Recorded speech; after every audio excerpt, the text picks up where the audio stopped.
అయోధ్య రామజన్మభూమి ప్రధాన అర్చకులు వెళ్ళిపోయారు. ఉమ్. ఆయన వెళ్ళిపోయేటప్పుడు ఎలా చేశారో తెలుసా అమ్మా? నీళ్ళలోనే కదా. ఆయన సరయూ నదిలో మధ్యలోకి వెళ్ళి ఆయన దేహాన్ని మధ్యలో నీళ్ళలో వదిలిపెట్టారు.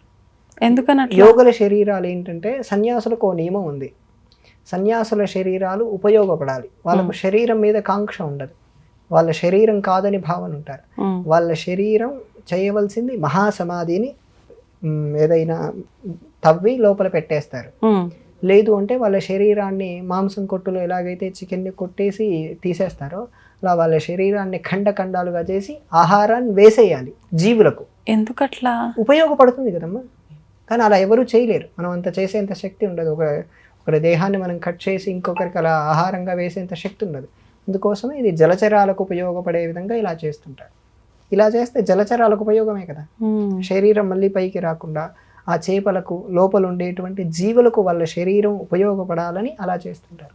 ఇప్పుడు మీరు ఇందాక చెప్పిన త్రైలింగ స్వామిది అలా జలంలో వదిలేసిన తర్వాత కొన్నాళ్ళకి మళ్ళీ ఆ పెట్టె రావటము, అందులోంచి ఏదో పరిమళంగా గులాబీ రెక్కలు వచ్చింది అని చెప్పి అది తీసి అక్కడ వాళ్ళు ఒకటి ఆయనది ఆకారం పెట్టి అక్కడ పెట్టారు కదా, అది ఆ గులాబీ రెక్కలు తెచ్చి అక్కడ సమాధి చేశారని, ఇదంతా వాస్తవమా? గులాబీ రెక్కలు కాదు, ఆయన వెళ్ళిపోయే ముందే నన్ను ఎలా చేయాలని చెప్పి చెప్పారు ఫస్ట్. హ్మ్. ఆయన ఎప్పుడు వెళ్ళిపోతాడు, ఏ క్షణానికి వెళ్ళిపోతారని 10 ఏళ్ల ముందే ఆయనకు తెలుసు.